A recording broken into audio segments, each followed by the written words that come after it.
লাইলাতুল কদরের রাতে কুকুর কেন চুপ থাকে, তারা কেন শব্দ করে না? লাইলাতুল কদরের রাত চেনার লক্ষণগুলো কি কি হবে? খুবই চমৎকার তথ্য আজ আপনাদের জানাতে চলেছি। কদরের রাত কোনটি ছিল তা বোঝা সম্ভব সূর্য উদয়ের দিকে দৃষ্টি রাখলে। কদরের রাত শেষে ভোরে সূর্যোদয় ঘটলে সেই সূর্যে থাকবে না কোনো তীক্ষ্ণ রশ্মি। আপনি খালি চোখেই তাকাতে পারবেন, আপনার চোখে অস্বস্তি হবে না।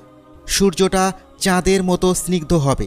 আল্লাহ তাআলা বলেছেন, সেই রাতে জিবরাইল আলাইহিসসালাম সহ বাকি ফেরেশতাগণ পৃথিবীতে নেমে আসবেন।